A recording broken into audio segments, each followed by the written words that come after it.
Hey guys, how's it going? This is Dan here with GrapeVineRecording, and thank you for tuning in today. I've been looking forward to doing this video for a while. In this video we're going to be discussing one of the most famous sound effects, if not the most famous sound effect in the world.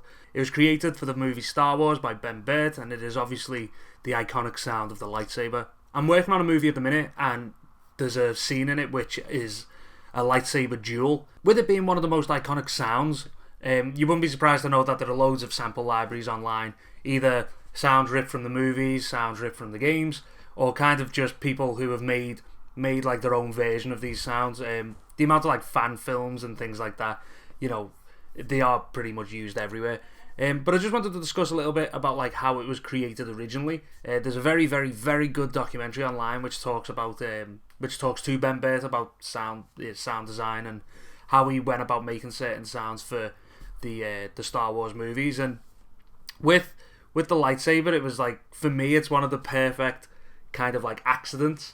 It was basically created, the actual hum of the lightsaber, it was created with he was moving a microphone behind the back of an old like tube TV, and it was just the hum of the TV, whether it was interference with, from the TV to the microphone or the actual physical sound it was making. He managed to capture some of that, and because he worked as well in a like film theatre, like a cinema, he actually captured the sound of the motor of the film reel as it was spinning round.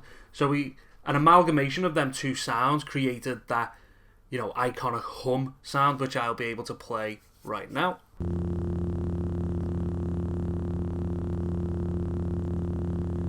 So that hum, that basic hum, just became the underlying factor of what the lightsaber sound was. That was the basis of which to begin. But it was the next step that I pretty much fell in love with, and it was watching this documentary a good few years back, which is what turned my head into like trying to create sounds for movies. And it was how he actually performed the sounds of the lightsaber, because this was such a static noise. You couldn't just put it to the picture, because again, you're talking about swings of lightsabers, and it was trying to figure out how to animate this static sound, which is, for me, it just makes it's amazing. It's just absolutely amazing.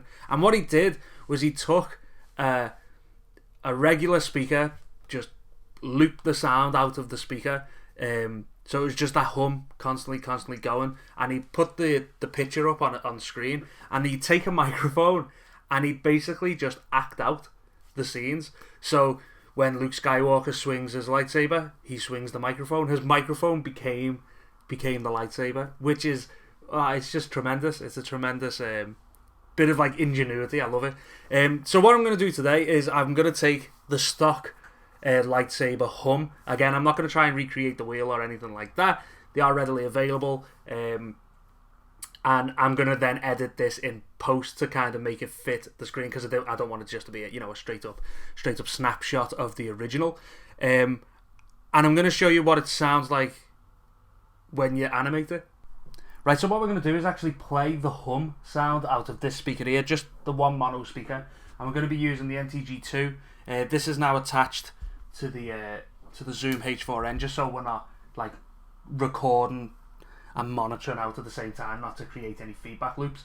And what we're going to do is we're going to basically act out the scene with this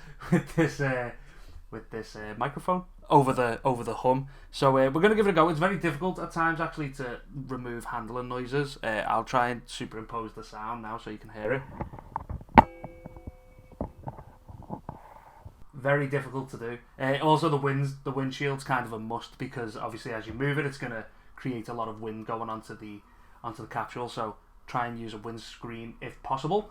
I'm going to just give it a go. We're just going to act it out. We're just going to follow one of the guys, and then we're just going to see what we get.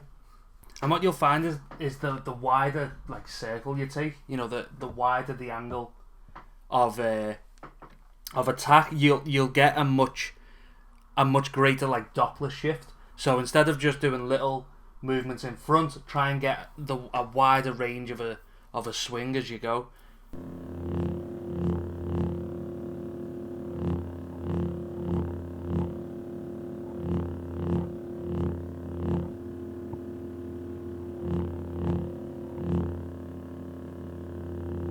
And what we can do is actually use that swing sound as well as all the other noises like the hits, the hums, to kind of animate this sound and try and, you know, create a little bit more interest instead of just a static thing. Plus, you know, it's kind of a unique thing. It's a unique sound as well, like in itself, because you're actually acting it out. You know, the sounds are going to be different each time. It's kind of like when you record Foley, if you're recording footsteps, you know, to the picture. Like, yeah, it's all well and good to have just a sample library of swings that you could just, you know, recall whenever you want. But with this, you're actually creating a dynamic experience, like audio-wise, because it's all about how you're acting it out, and you become an actor in yourself, and it kind of creates things a little bit more interesting than just static sounds, which is great. And I think that's what made it such an iconic thing for me. Is like, yeah, the sound is. Sorry, let me move a mic. The sound is obviously a phenomenal sound in itself, but like when you look a little bit deeper into the actual like performance and the creation of the sound, you know, when getting put to film, it's that really set it to like an inspirational level for me, because it was that which was like, God, you didn't have to just go and point a microphone at something.